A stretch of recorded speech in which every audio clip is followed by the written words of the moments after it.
Michelle, this is a big week for us. We are recording back to back, which feels right. If you haven't listened to Home Alone Part 1 yet, it is out, it's released.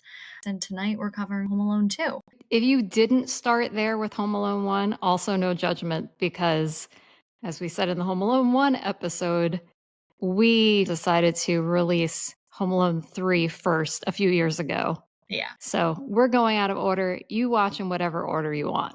Not to tease out what did we love the most, but for this movie, it's so strange because I feel like of all movies, I feel like I've seen this one the most, or at least in like recent years. Like I would always end up watching this over Home Alone 1. Not the What about case you? for me at Okay. all.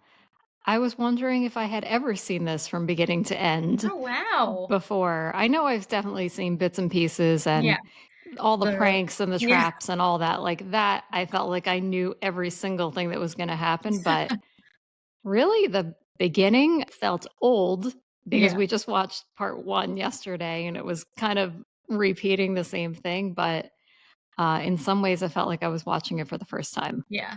It definitely felt like Groundhog's Day, truly watching these back to back because all of the setups and the themes and everything is pretty much the same. They just changed the location, changed some haircuts. Yeah. Yeah. Kate Changed got a new haircut. That was like the yes. big update. But She's grown. Kevin did looks the you? same. Yeah, that was one of the things that was a surprise to me. I thought that he would look a lot older, and I'm wondering if they just wrapped the first movie and said like, "All right, everyone stick around because we're gonna do Yeah. this again." I don't know because Buzz looks older in my Buzz mind. was the only one who grew up. Yeah. They recorded them at different times. Well, watching it this time, was there anything that you noticed? I know you had a very long, noticeable list last time around.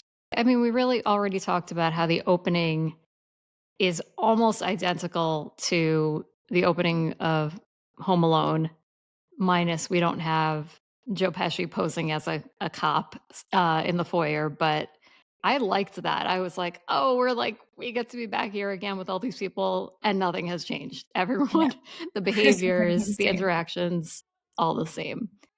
I liked that we had some resolution on a question that I had in Home Alone, which is that I was wondering why it was that they had the whole house decorated really nice, but that they hadn't had a tree up. And in this movie, we get a lot of Kate is not really into trees. There's no Christmas trees in Florida. Kevin, what is it with you and Christmas trees? And obviously, that becomes a big Yeah. reason that they were able to find each other at the end. So I really appreciated that. I didn't know if that was like someone else pointed that out and that was their way of fixing it, or if that had always been the case and they just didn't, it was one of those, I was nitpicking, but I loved that aspect of it. And then just one thing that I noticed, and, we're all good at different things. Most of the things that I identify with being good at serve zero purpose. They don't help me in any way get ahead in life. But clearly, I think that I'm really good at identifying not famous actors when they appear in movies. In Home Alone, I identify the actress Hope Davis, who was the gate agent at the Paris airport. And in this movie, they had a different gate agent. And I think it was the person who Kevin was talking to when he first saw the New York City skyline Okay. and realized where he was. And I'm looking at Fantastic this. job, that actor, by the way. She Yes. crushed it. So I'm looking at her and like, I know who this is. Another member of the John Hughes universe. And I had to look it up to confirm it. Well, first I called Jimmy and I'm like, do you think that this is Ali Sheedy? And he was like, I can't tell because she has blonde hair. She looks different. But then I looked it up to confirm it. I'm imagining that people who listen to this podcast are also really into movies, but just in case she isn't like, like A-list or anything, but she's in The Breakfast Club. And then she's been in some other like things Wait, as an no adult. But way. That's her? yeah. Yeah. Are you sure? I'm positive. According to IMDb, if they're a trusted source. Wow. Mind-blowing. So, That was a really good sighting. We're on the same wavelength because I always see people out in public, and I'm like, "I know who that yeah, actor your is." They Larry were Hankin connection yeah. that we talked I'm about in always the like, "They last were in episode. that show once for 5 minutes." Yeah. Yeah, Yeah. it's great. I think it's a good skill. It means we're paying attention. Or maybe What just else? watch too many things. Yes. That's all I have for my opening Yeah. thoughts. Since you said that you've seen this, you think the Mhm. most out of the 3. Yeah. Did anything big stick out, or you're just like, "Same old, I No, I knew all don't think this"? so. I think same olds in your mind, you always know that they're at Carnegie Hall when he goes with his pigeon lady friend, but I just went to a comedy show there, like, a couple weeks ago, so it made me really feel like I was right there with them because I was just there. What a great place. I would love to, like, go to a live orchestra there, specifically a Christmas orchestra. That was one of the scenes that I did not remember at all, and it Yeah, was lovely. such a lovely it's just very Christmassy. Yeah, but other than that, it's a very, like, straight line, very consistent, very expected, but still enjoyable. Yeah, I thought it was just the right amount of keeping it the same, having this a Yeah, lot of the same elements, but also making it, just a little different, so it's yeah, still interesting. agree.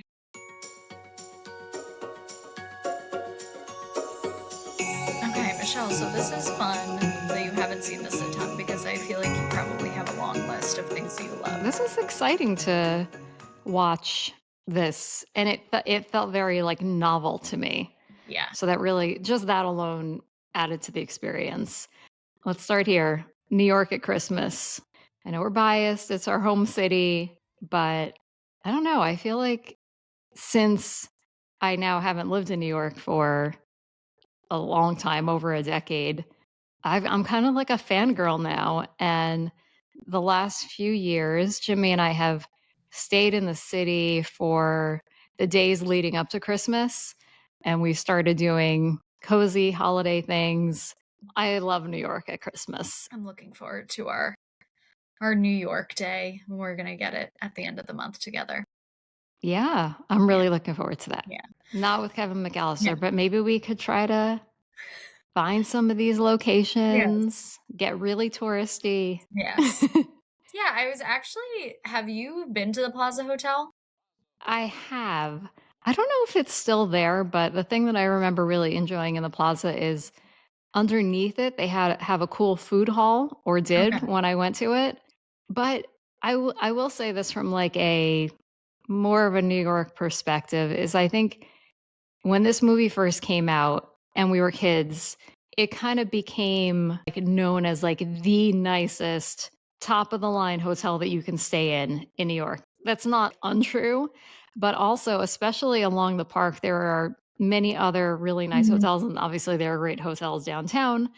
And when we still lived up north, and we lived in Connecticut, and Jimmy would have to do work trips down in New York, and we were coming down quite frequently for the last couple of years that we lived there.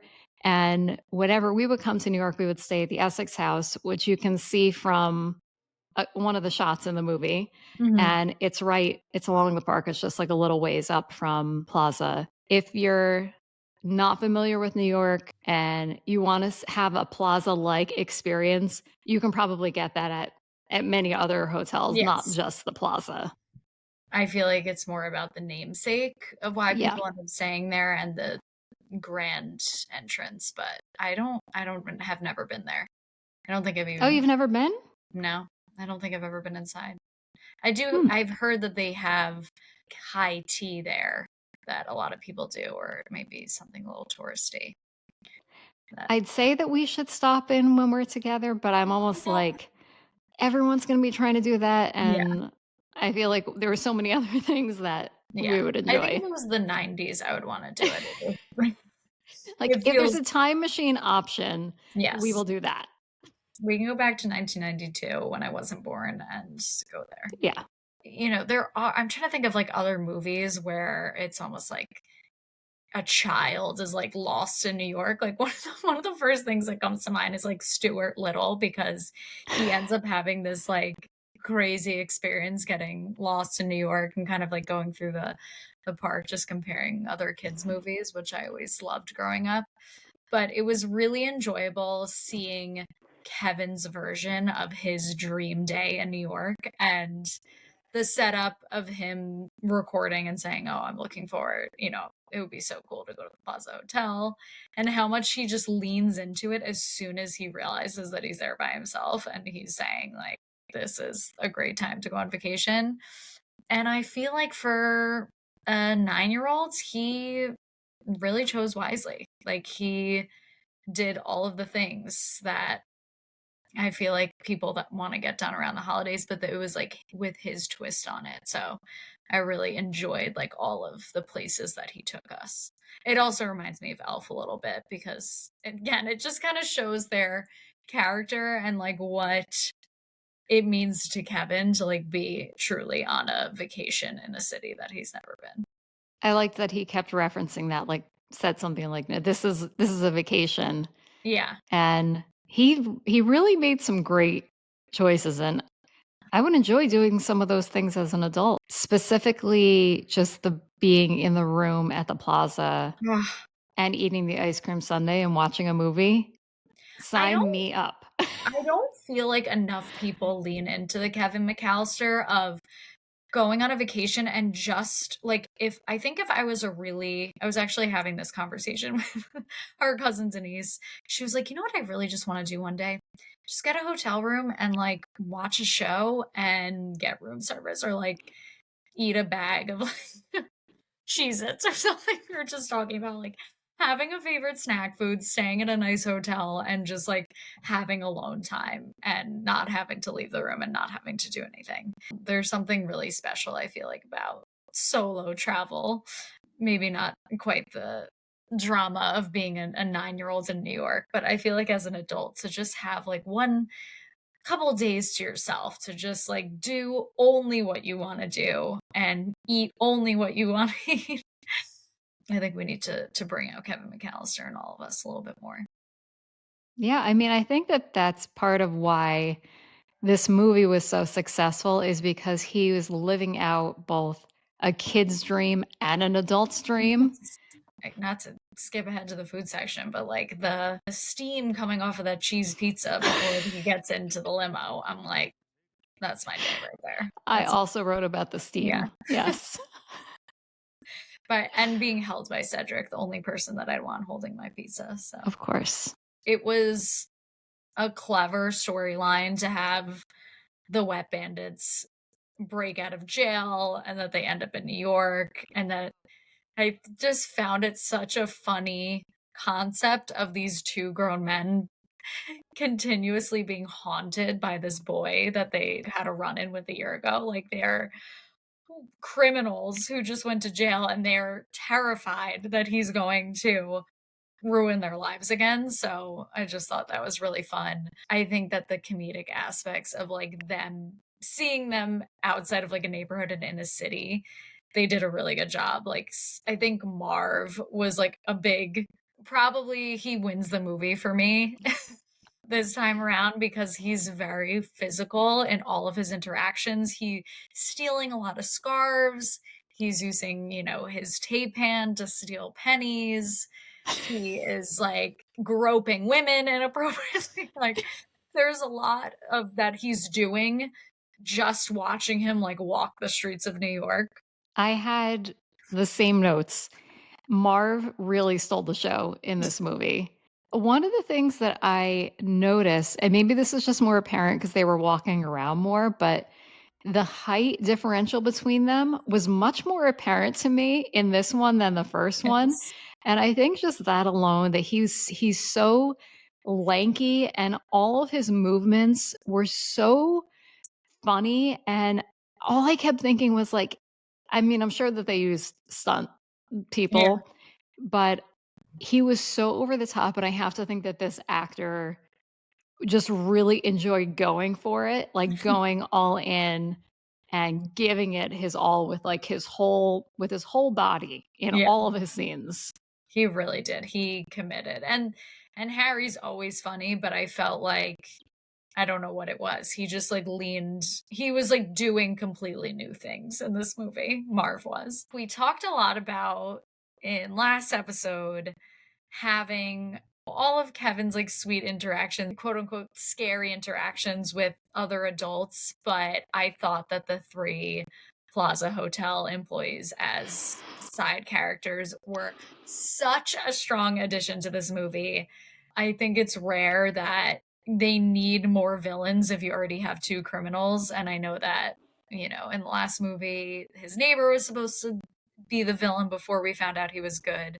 But they really like replicated that this time around of just including these hilarious side characters. And I think that was the biggest difference, that some of the supplemental characters were so funny and had a little bit more involvement this time around. They really were like core parts to his experience. I really enjoyed every minute with the three of them. I mean, the writing in the story was so strong in Home Alone, and with this, I felt like they just took it to the next level. They got a second opportunity to have the outlines of like the types of characters that they wanted to have, but then got to do it over again. And I'm sure that that was really rewarding. And you're right. I think that the three Plaza employees, we didn't really have like that in the first movie. So it was a great addition. Yeah, Tim Curry is amazing. But the fact that he has like two different hotel room interactions, so good. One of the things that I love that they brought back but in a different way is the return of the movie, which I believe is called Angels with Even More Souls. Almost like a wink wink moment that we have like a sequel within a sequel. And I thought that they used it so well. So Like another movie franchise could try to replicate something that they did in a first movie and it falling flat. I feel like this is just as strong yeah, I actually as think this one maybe is even better. stronger. Yeah. Yeah, Yeah. they did such a great job with it. What do we think about the use of the tape recorder, which was like a huge part of this movie? I loved it because it was two very subtle decisions to include the tape recorder and the camera, because it's kind of like making us grow with Kevin and the times where all these like gadgets and technology are coming out. It made me feel like we were like growing up with Kevin and like growing up with technology. And I love that they used it in a subtle way throughout the entire movie. The recorder's great, specifically when he like calls the Plaza Hotel and he uses that line, like this is Peter McAllister, the father, which I always love and is so Father. sweet. But like the use of the camera when Marv and Harry are breaking into the store and him like seeing all the sights, I would love to see a modern like slideshow of those photos. Like there's someone on the set of Home Alone 2 who has those printed off, I'm sure, in a book Yes. somewhere. I always think there's a lot of movies obviously of this time that, or even before, that have parts where they're at the World Trade Center and it's like all these like, along with the technology and all these things, it just feels like you're like frozen in time in this specific place, which I always really appreciate. So I feel like, I know they were obviously doing it purposely then, but I feel like that's why there's like a lot of nostalgia and for this movie specifically. And I think for people who haven't been to New York before, and were watching this as kids, like this is a pretty good indication of what I think a weekend in New York would Yeah. be. It didn't feel super generic New York. Yes. And I know that they're in Times Square very briefly, or Kate is, Mhm. but we could poke holes in even at the time when Kevin went to Rockefeller Center at midnight. Like I feel like there are always people in front of that tree, like Yeah, mobs of people. Like you're never gonna be alone in New York City sure. unless it was during COVID. Yeah, but overall I felt like it was like a great representation Yeah.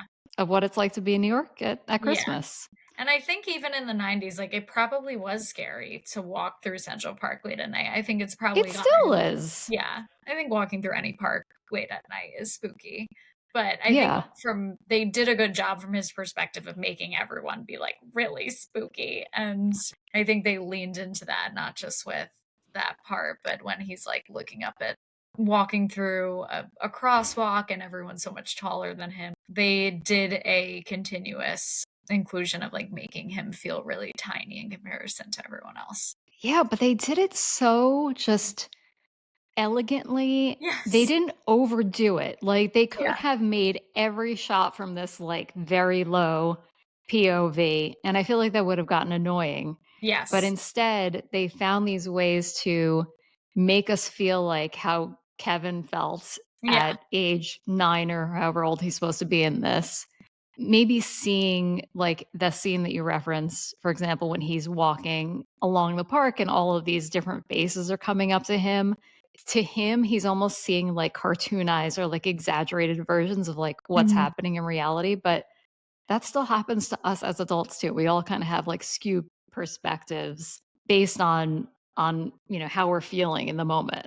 Both movies did this, but there's always these kind of we were talking about the camera work that they decided to do when they wake up in the morning and everything's like moving really fast. And they did that again this time around, which I Mhm. loved.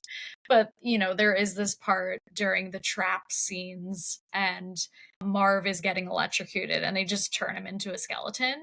And Yeah. it's all these kind of small creative decisions, but they just work in the movie. Like you don't question them. You're not, and I know that most people aren't watching this and dissecting it. They just kind of lean into what they felt like was funny and worked in the moment and maybe wanted to try different things out. And I just think that it worked every time. Yeah, as a viewer, I am feeling like the people who made this movie were having a lot of fun making Yeah. it. Everyone, the actors and the writers and the creators and the music. I Yeah. felt like the same thing. Like the music was great in Home Alone, and I feel like this just got stepped up a notch. Yeah. And John Williams said, like, "Oh, I get to do this again. Now I can try this thing that I wish I could have done in the Yeah. first movie." After watching it so many times, we're used to it, but I always love even the opening before it starts and you see like the blue house, like icon and like the music in the background, and you just know that it's Home Alone. That's what Mhm. it's just such an association. I did want to talk a little bit about Catherine O'Hara again because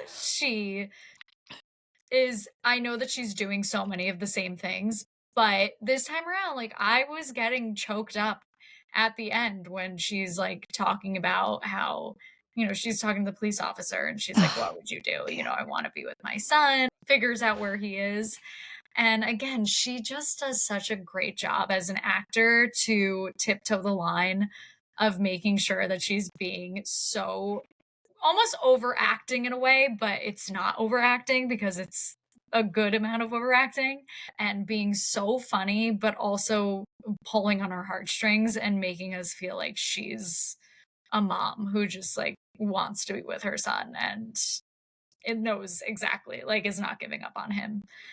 I mean, I think that she's, other than these movies, really known for being a comedic Yeah. actress. And there was one moment in this where I was like, oh, we're seeing that glimmer of more of the Catherine O'Hara that we know. And it's when she and Peter are talking to the police. They're at the police station in Miami and they're explaining how everything happened, but there's this one moment where they make a joke about, but we've never lost our luggage, and the two of them kind of like look at each other and like start laughing. I'm like, this is so great. I wish that, I mean, maybe it was like extra funny because it was like the only instance of something Yeah. like that happening in both of these movies. But when I watched it, I was like, oh, they gave her a moment to like do what she's Yeah. the best And at. I love that delivery because right after that, she cuts to saying, "This happened last year. We left him." And, like, they get so serious again, and the fact that she's able to just juggle, like, back and forth between them are just so, so entertaining. If I can go back to the recorder for a moment, in conjunction with how good I think that this script is, same as Home Alone, wonderful pacing, nothing lagged in this movie. And having that recorder being a device that was used but not overused. I really appreciated how in the beginning of the movie that he gets this gift from Grandma Penelope, who I guess their grandparents either must live really far away or they don't get along with them because we never see them spending holidays with their Yeah. grandparents. And I also was wondering if this is the same grandma who sent the sweater that he Mm, mentioned in the first movie. did Grandma Penelope also send the blow up clown? Yes, so she's this year sent the blow Okay, up clown. got it. And I thought, like, what a weird thing to include in this movie. And because I don't know this movie that well, when it came time to them actually using that, when he sets up the bathroom scene in the plaza, trying to make it seem like his dad is taking a shower. And then he's also using the voice recording from Yeah. Uncle Frank that he caught in the beginning of the movie. When the curtain was closed and we just see the silhouette, I'm an idiot because I'm watching this and I'm like, what did he get? I was like truly waiting and like holding my breath to see how he pulled this off. And then I was like, oh my God, this is amazing. Where did he get the puppet strings from? I'm like, I guess it came You know with the what? blow Like, up. I don't even care. I don't I even don't care. It care. just worked. And he was having Yeah, such a good time while he was he doing was. I love when little things are it. dropped Yeah. at the beginning and then they have a payoff later And I on. also love that he obviously didn't have his luggage with him because it was in Miami, but he did have the blow up clown in That's his true. bag. In his He backpack. Yeah, he had all of the goodies ready to go. And on that kind of same note, where I was truly locked in and wondering, how are they going to pull this off? Is the story with Marv and Harry. I did kind of remember that they had escaped from jail. I mean, we also see that the newspaper in the beginning, but I did remember the scene at the end where he ends up in his aunt and uncle's townhome. And then once they introduced Harry and Marv's big scheme that they were going to try to rob the toy store, because in my mind, I was thinking that they were somehow trying to rob his aunt and uncle's home, even though there's nothing in it. And I had forgotten about the whole toy store thing. So once that got introduced, I was thinking, like, how is he going to get them there? Like, how is this all going to come together? And they pulled it off, and none of it felt forced.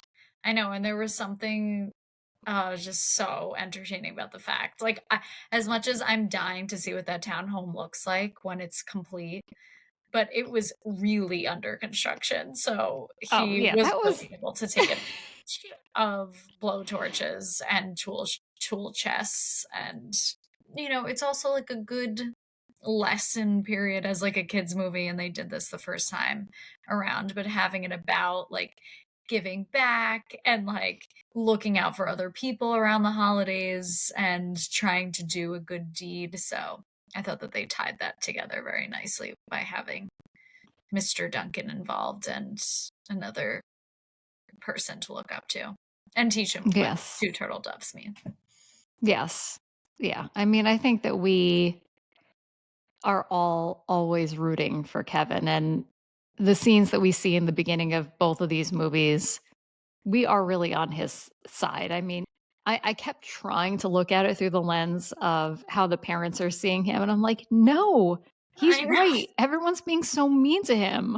Don't I make him go know. back up in the attic. I know. I've been thinking the same. I'm like, this isn't really what I didn't like, but my thoughts are just like, what Buzz did at the Christmas pageant is so horrible. Even though the drumming was really funny and he did a really good job being a pretend drummer, I always just get so annoyed. Having the consistency of Macaulay Culkin being adults and like making these really big decisions and having the smarts to do it, but then also just having his innocence of like a kid who wants to buy firecrackers with his money and being so earnest of asking Mr. Duncan if, he has insurance, and if not, then he'll send him some money. I meant to point this out in last episode. One of the sweetest things I love that he says, like, he steals the toothbrush and he says, like, I'm a criminal. for like stealing the toothbrush. And this time around, he says a similar thing when he gets in trouble at the Plaza Hotel, and he goes, "Oh, I've committed a credit card fraud."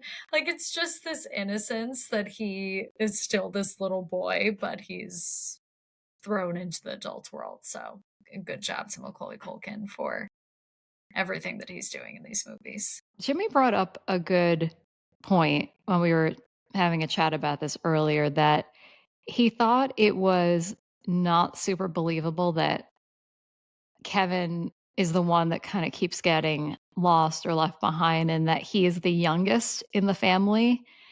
He thought it might be more believable, like if they had a baby or something that was distracting them, and that he was Mm, one of the middle kids kind of getting lost in the shuffle. yeah. I agree to some extent because I'm like, how did they make it even out of the airplane in Miami all the way to the luggage and they didn't notice that he was missing? But I just chalk it up to the fact that they are just aloof and tired and there's a lot of them and they just assume that everyone is following each other. I was fine with it. Yeah. I Yeah. when he said that, I was like, "Oh, yeah." I feel like that would have made Yeah. writing-wise, that would have been a stronger Yeah. setup for the family structure. It's true. Too many kids. They already have enough.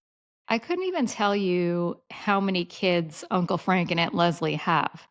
No idea. Maybe 5? 4 or 5? Yeah. I think they have 4, but I'm not entirely sure.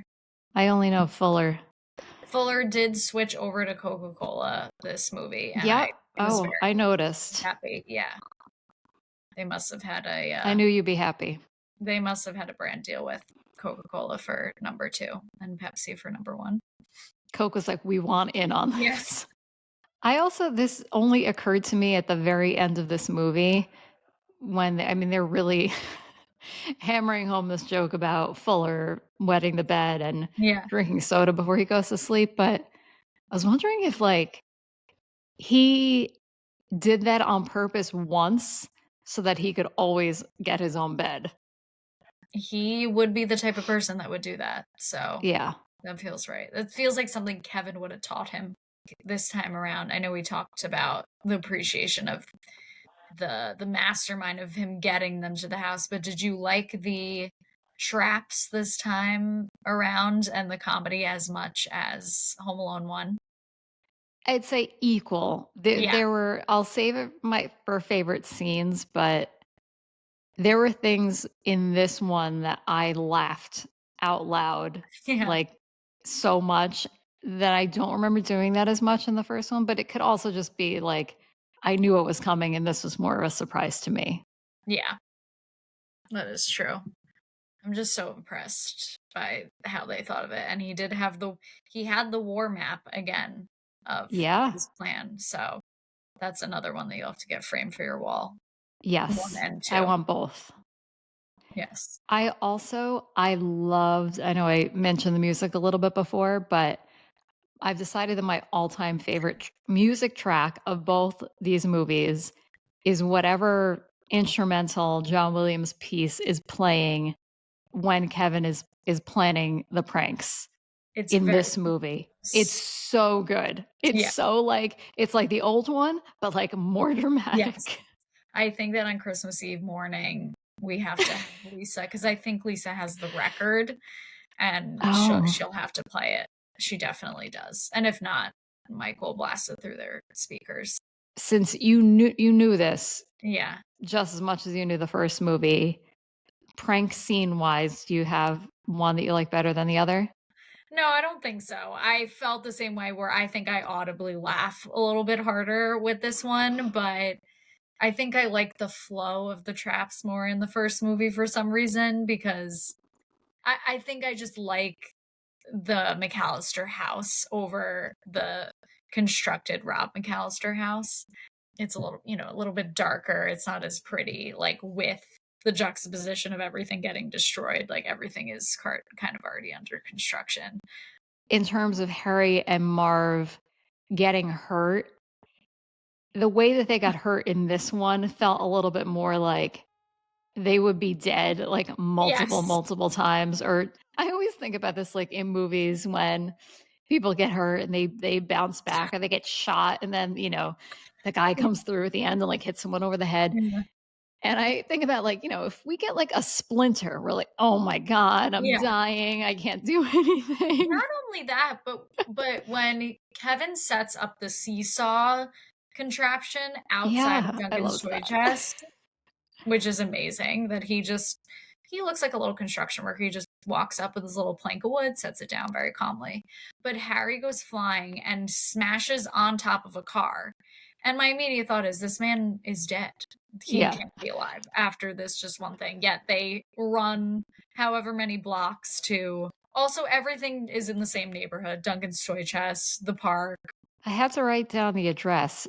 It was 51 West 95th Street. I always think it is funny that it makes sense because he's like supposed to be interacting with adults, but in both movies, Old Man Marley and the Pigeon Woman, like they're these older adults that he just like is connecting with, and they're like he's giving them wisdom. They decided to keep that Yeah. storyline in both. That scene with her, similarly to how I felt in Home Alone in the scene in the church when Yes. he's with Old Man Marley. The scene where they're on top in the attic of Carnegie Yeah. Hall. It was long, but I felt like everything that they said needed to be said in that cadence. I don't think that was Yeah. a conversation that could have been rushed through. And the fact that she opened up to him, especially after hearing her backstory and saying that she hadn't even really had a conversation with anyone in a couple of years, we needed to build up to that for her to be able to share that with him. Yeah. I also think there's this element of being a kid and watching this movie, and you don't pick up on that either of those conversations are relevant because they're not action packed and they're not funny and they're a little bit more sentimental. So as a kid, I feel like I always associate it with being like the boring parts of the movie or the ones that drag on. And then you're going back and watching it as an adult and being like, wow, these life lessons were really subtly hitting us by the elders in the Home Alone movie. I didn't fact check this, but I feel like this is one of those things that I've seen floating around or like a meme that the woman, we're comparing the pigeon lady to Old Man Marley. But is it one of those things where like this woman is like 27 years old in real life? Probably. I'm sure. I mean, that before like 2010, everyone who was like an adult was like 800 years old. Yeah.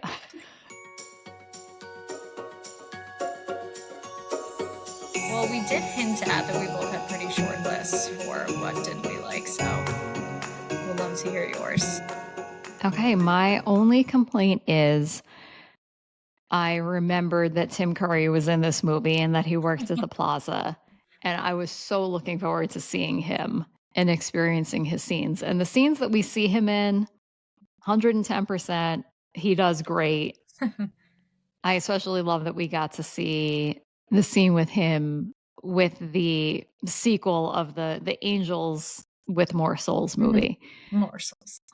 But my only complaint is I wanted more Tim Curry. I was a little let down at how I felt like they could have used him more. And I think that he's just the type of actor that he should be the star. If he's in something, he should be the star or he should get the most screen time because he is an actor, capital A _. I almost feel like if they would have had more time, it would have been funny for him to be forced to like go out and look for Kevin with Peter or something and have them like have to interact or getting into mischief or him like interacting with Marv and Harry somehow. I would have loved to see an interaction with them. Oh, but he is just every single line is just spot on. Like the entire interaction of when the McAllisters get to the hotel and him talking back and forth with them is just comedy gold. I agree. I could have used more of him and Rob Schneider, like the two of them together. I'm like, how do I just have a separate movie of just the two of them working in the Plaza Hotel? Idea jar. Just a movie about the Plaza Hotel in 1992. Yes, that was really my only dislike of this movie. I don't even think I really have like a dislike list. I'm not saying I obviously like this movie. I am never like a big movie sequel fan because Mhm. of the reasoning that the jokes and the things are the same, but I think in this case it does work. And also like my big qualm with sequels is that sometimes too much time passes and then it's like hitting you over the head of like, "Oh, remember when we said this line?" And they do it again and it's very cheesy. Sometimes I just refuse to even watch them. Yeah, I felt like all of the callbacks were not annoying at all. They were fun. They Yeah. were like, yeah, we're still with these people and like remember when that happens Yeah, and yeah, very exactly. well done. Yeah. So your beef is more with the concept of sequels, Yes. I think that if not a movie is specifically good, this we one. should leave it there and not try and fix it or just come up with a different movie. Maybe this is why you're such a fan of Home Alone 3 because it Yeah. is conceptually the same, but it's a different Yeah. it's not in the same universe, I don't think. It's a It's a different family in Chicago, family in so Chicago, and yeah. they do a lot of the same things, but it's new. So that's it. Yeah. You hate sequels and we want more Tim Curry. We want more Tim The Curry. end. That's it. Done.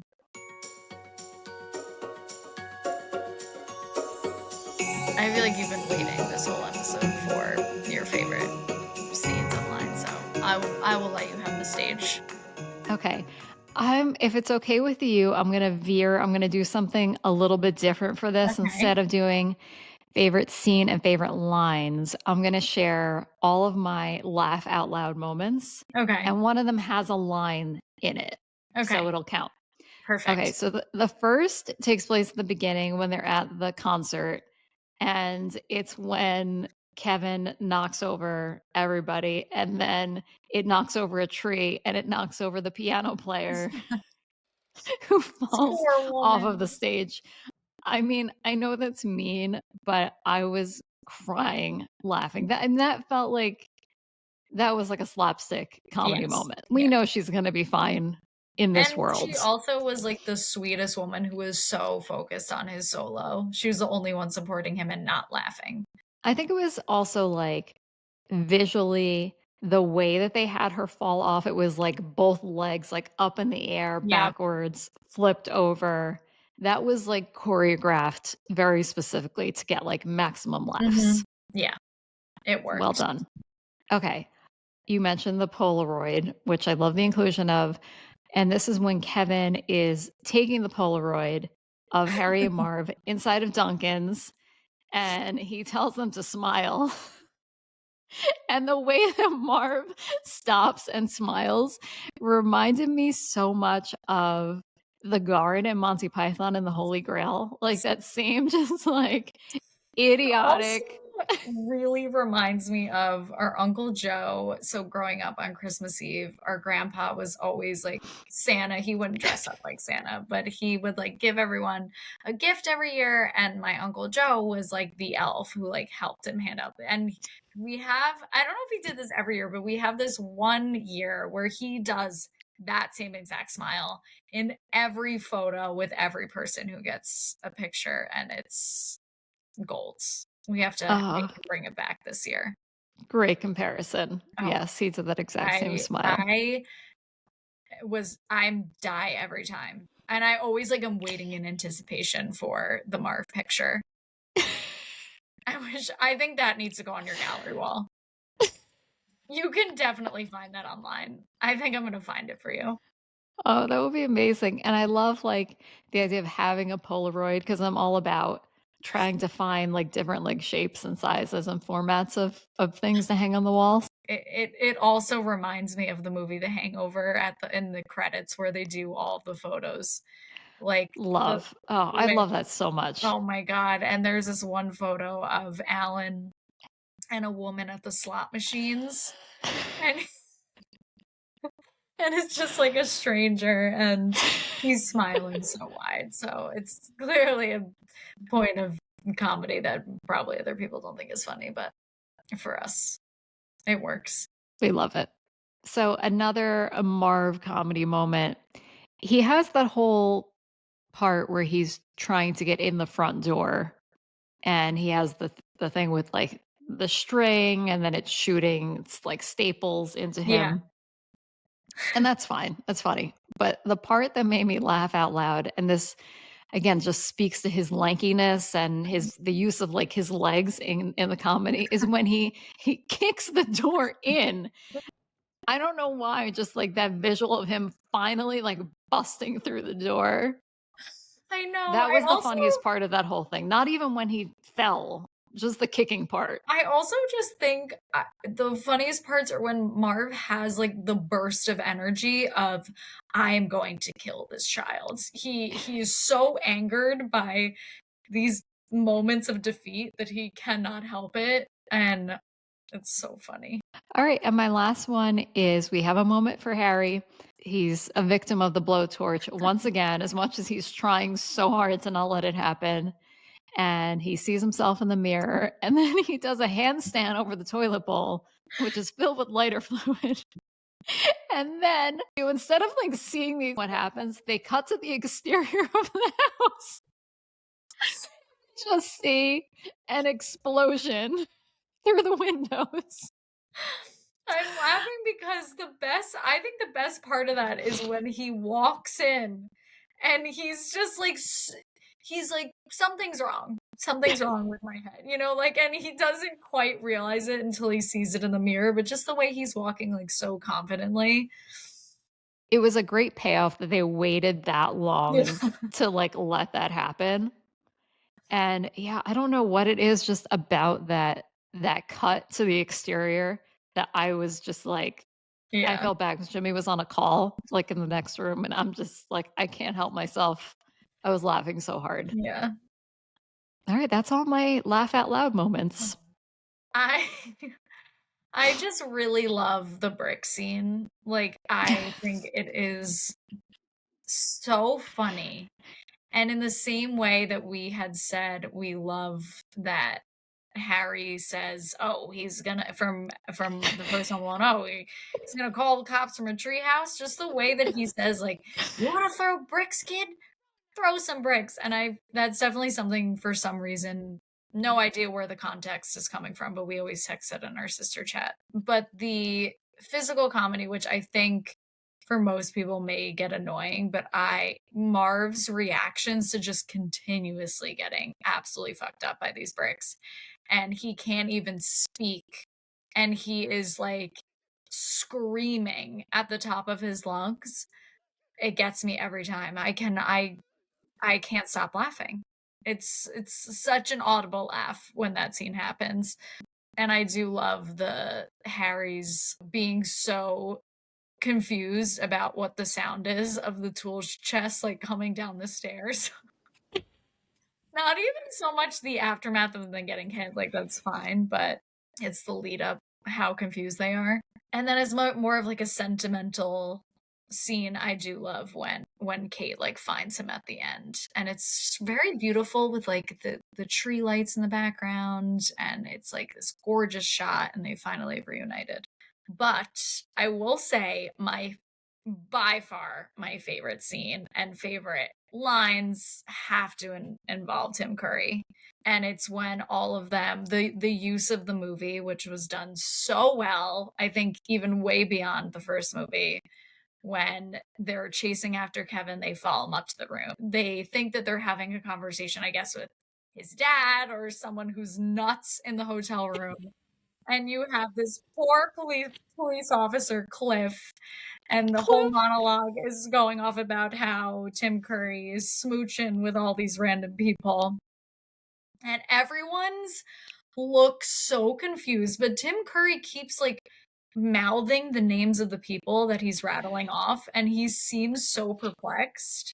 It gets me every single time. It's so funny. I still feel the same way. I wish I could do without the loudness of the gunshots in this movie.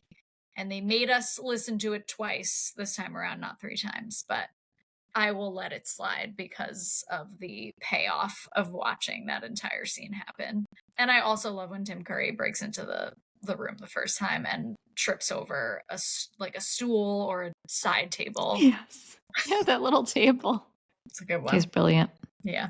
We will do Clue at some point. Oh, yeah. It's a must. We need like a Tim Curry appreciation season. I don't even know what else I've seen him in, but Annie. Oh, of course. Oh yeah, Find it in our archives. he's already. We'll have to do a Tim Curry playlist featuring Tim Yes. Curry playlist. Best of Tim Curry. Yes. Okay, Michelle. So we already hinted at the cheese pizza, the steamy cheese Steaming. pizza, the steaming New York cheese pizza. I'm gonna keep adding words to this. The steaming New York cheese pizza in the limo while watching The Grinch and having a cold glass of Coca-Cola. I think it was A Coca-Cola. cold champagne flute of Champagne Coca-Cola. That is the most important food scene of all time. Yes. And it is an image that us millennials use consistently for memes and just wanting to feel fancy. What a dream day. I would love to just sit in that limo all day. Are we counting this as champagne theory? Yes. Because It's a there's a must. flute, There's a flute. present. Because he's a kid. He underage. can't drink champagne. So Exactly.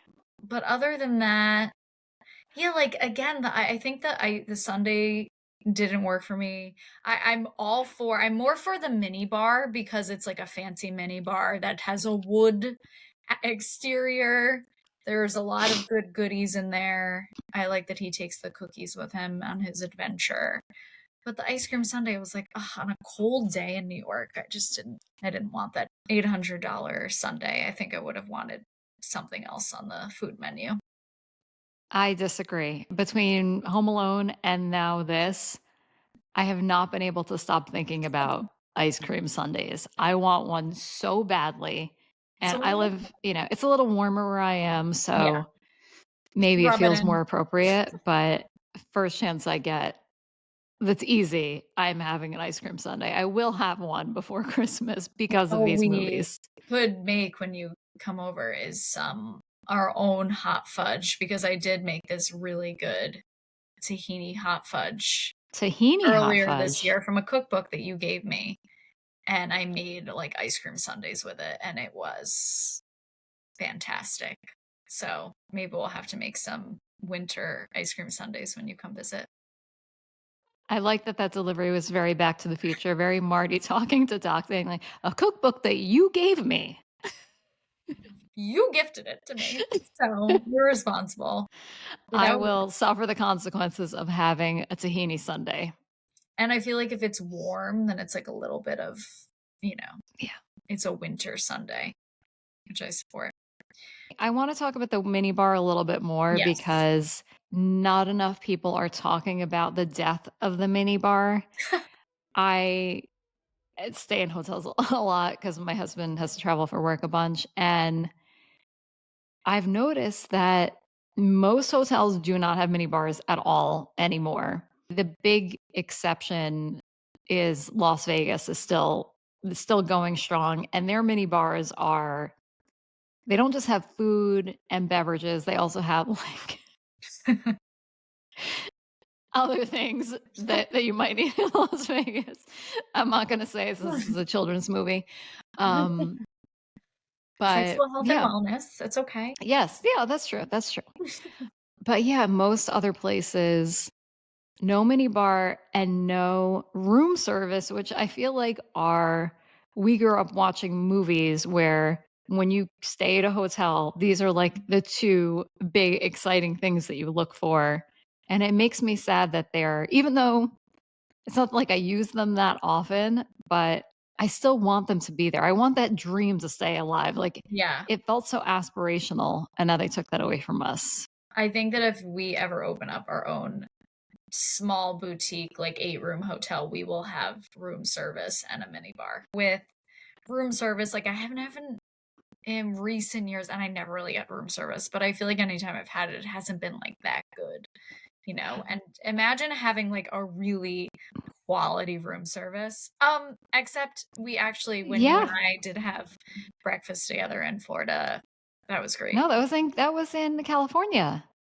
Oh my gosh, it was. I was getting confused. That was at the Grand Californian in Disneyland.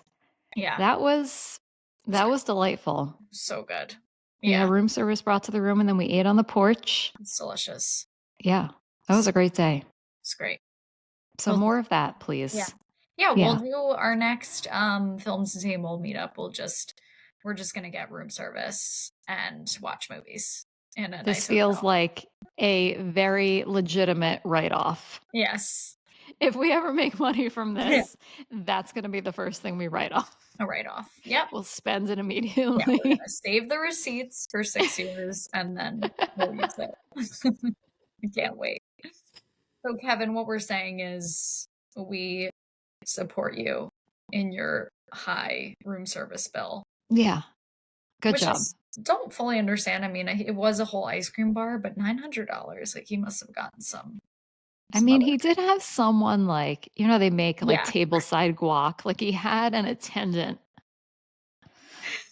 always such a good line. Give me 2 scoops, I'm not driving. So cute.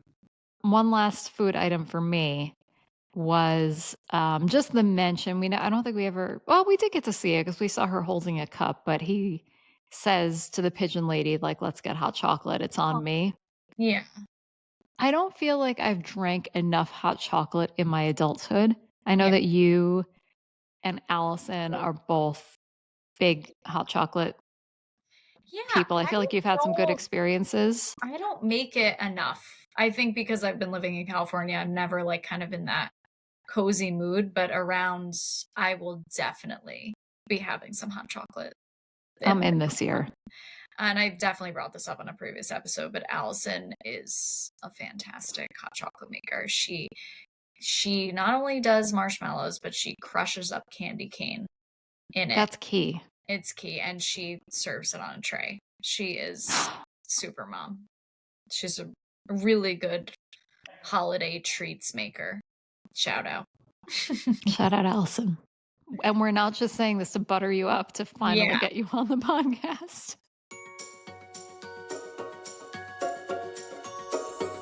So where do we wanna take our dinner party this week? We are out of the McAllister home, so we have to do something New York related. I think we have 4 options for Okay. settings. Somewhere in the plaza. It could be in the lobby or in the room or in the Mhm. suite. In Duncan's toy store. In Central Park or in Uncle Rob and Aunt Georgette's abandoned, empty Okay. home. I know we've done worse because I'm thinking of the Jurassic Park episode when it was in the car. In But the Jeep, yeah. I'm gonna veto Uncle Rob's because there's no kitchen, there's no running water. They only have like kerosene and Volts. blowtorches. It's too cold to go in the park, and I don't really want to go there. I think Duncan's Toy Chest. Let's just keep There's it a as lot going on. There's a lot going on in there. There's little houses, but there's doesn't really seem like there's an eating area unless it's like the staff rooms, lunch section. So I'm gonna pick the plaza, but I think that we should, after all this talk about room service, we should have a room service get together and everyone gets to pick their own thing of what they're ordering. Laura, this is perfect. This is the continuation of living out Yes. adult/childhood dreams. They're gonna sit by the fire or they'll have the suite overlooking the park. Should we give 3 or 2 each? It feels like 2 may be better because it's a little bit of a more intimate setting. 2 and 2? Let's make this in the first room that Kevin Yes. checks into, not the 2-story Yeah. for the whole family. This is an intimate Yeah. room service get together. I'm gonna give you Cliff because after all Okay. that commotion, he's like, the least you can do is get me some room service after, Okay. this very traumatic experience that I had. And I'm also gonna give you the woman who wears all black who punches Marv in the face. Oh, okay. Yeah. Yeah, the woman who Marv gets Yeah. fresh with her. She doesn't have She's like any a very lines. stylish Yes, but she New is York woman. not having it. She's like, not today, not this year on the Okay. holidays. Perfect.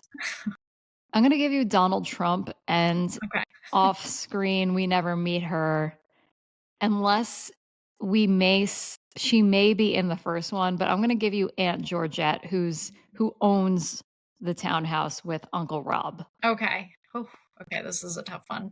All right. So we got two girls and 2 guys. Okay.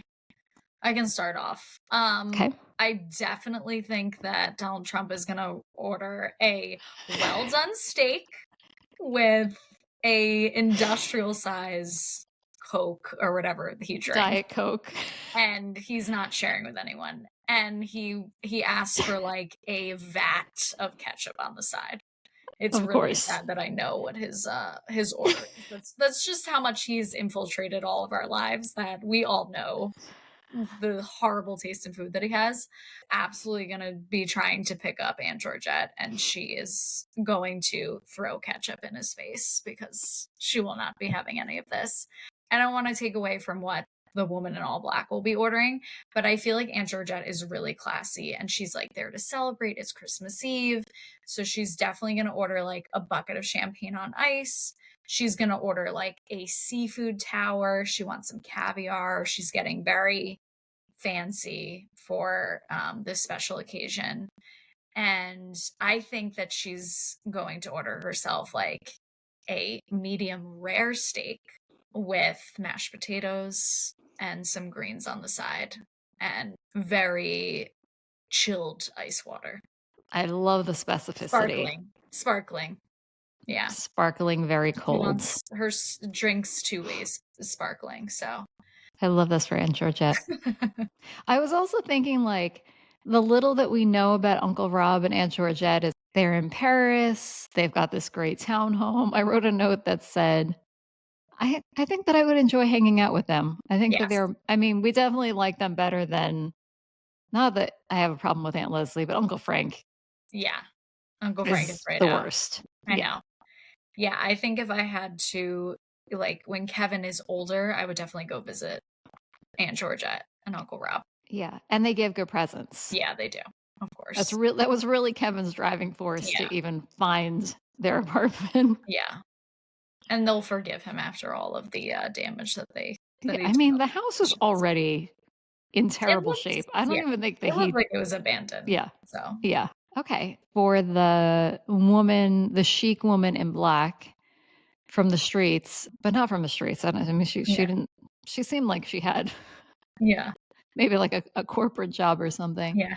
I think that she's a Caesar salad gal, but Yes. because this was a holiday gathering, she did I'm going to get a chicken Caesar salad with a side of fries. Ooh. And Michelle, is this just what you would order? Because it's what I would order. maybe. And then very pointedly at Trump with aioli, Yeah. not with Not ketchup. ketchup. Yeah. And to drink, I think, she saw Aunt Georgette order the bottle of champagne. And I think Aunt Georgette was kind of like, oh, you can have some if you want. And I think that she'll have a glass of it. But I think that she wants red wine. So she just orders her own bottle of red Yes. wine. And I think that she's going to be drinking out of the bottle. She's like, I've had a long day. I've been yeah, looked up and down harassed, by these horrible men in New York, and now I have to sit got in my this butt room. pinched. And now she's sitting with Trump. So who knows what's going to She's like, happen? what is going on?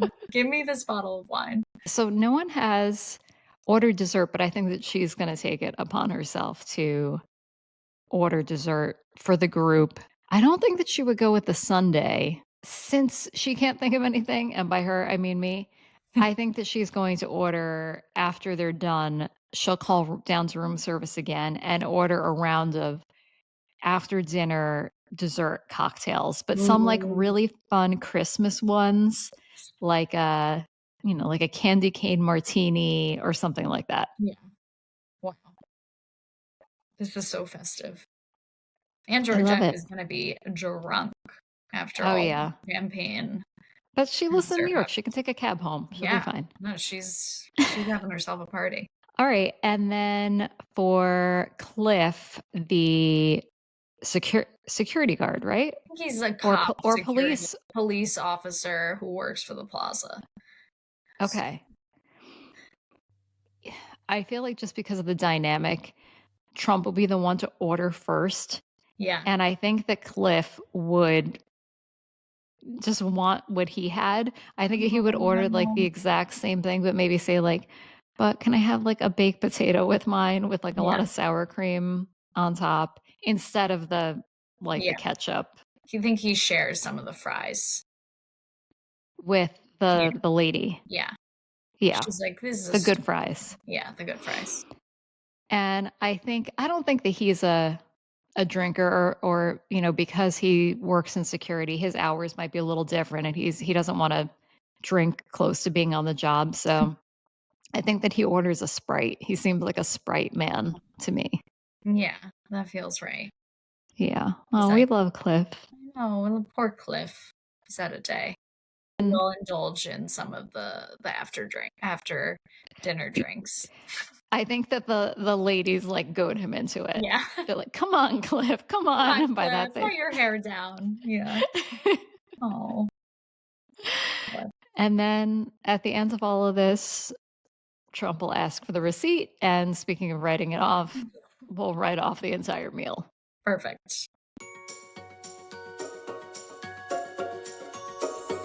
Well, we have reached our favorite section. I will volunteer to be in the hot seat first, since you went first last time. Okay. All right, so this is a four-answer question.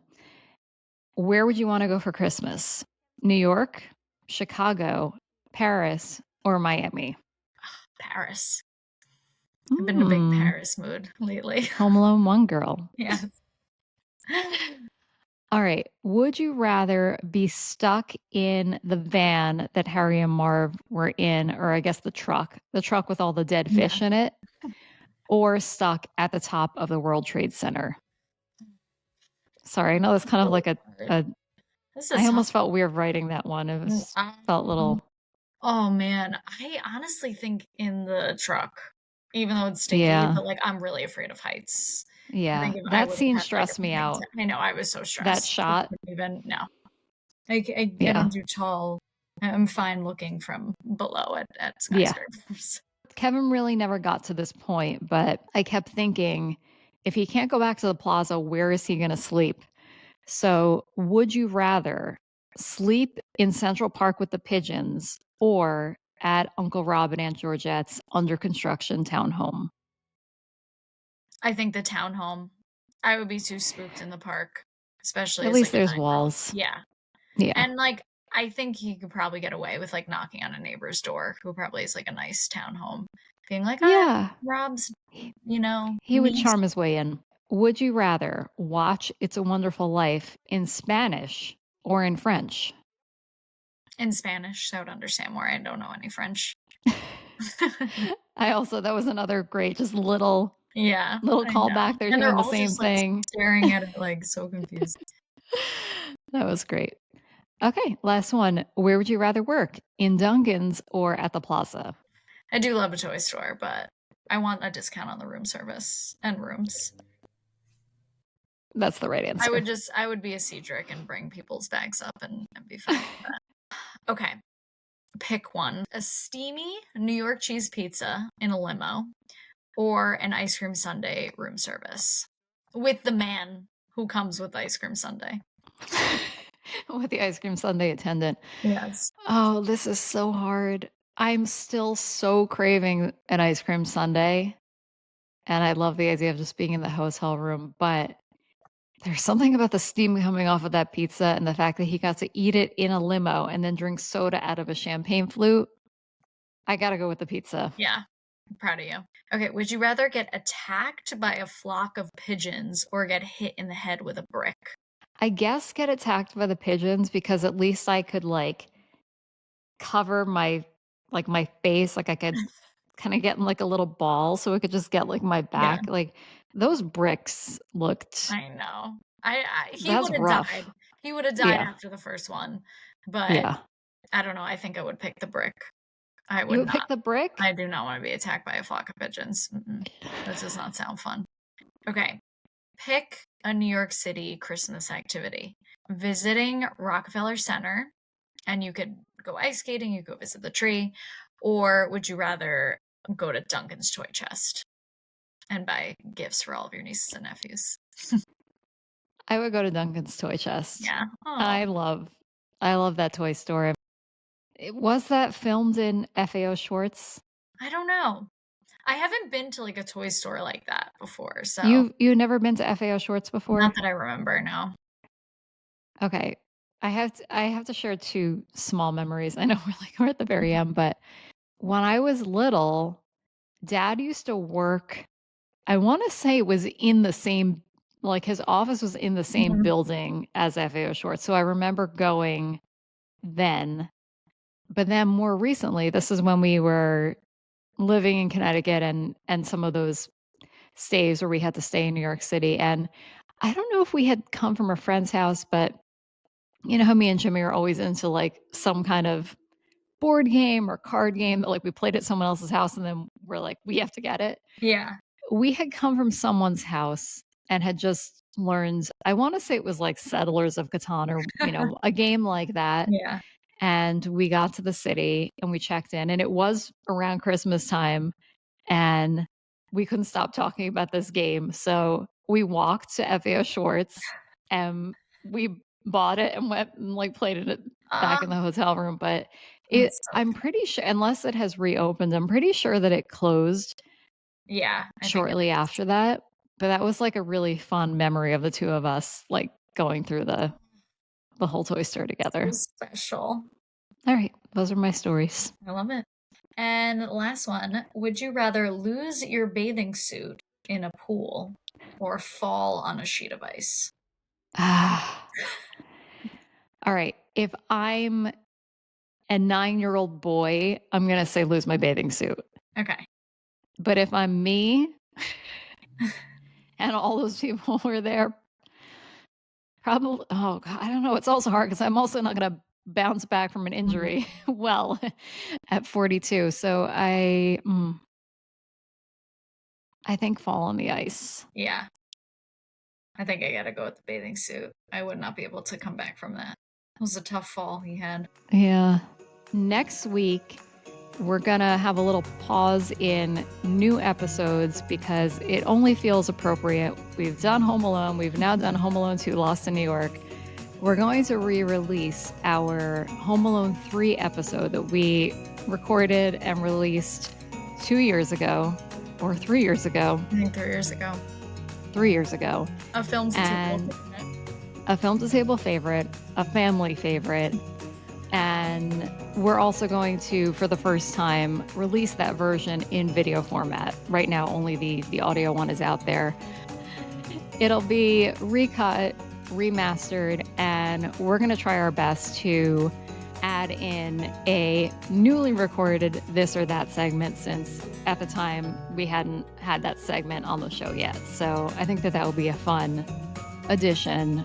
And if you haven't ever seen Home Alone 3, give it a shot. It's really fun, and there's some good actors in it, and who knows, it could end up being a new family favorite for you like it has been for us. I think we're gonna wanna go out and buy that DVD. Yeah. Oh, even better if you watch it on DVD. And then following that, we are going to return to some new content. I won't quite tease out what the movie is, but we are staying in the tri-state area. Yeah. Oh, nice hint. And if you go on our Instagram or our TikTok at Film to Table Pod, and you look at our carousel that's pinned at the top at the time that we're recording this anyway, that may change in the future, you can probably figure out what the movie is. Yes. And then give us a like while you're there. All right. All right. See you next We'll week. see you then.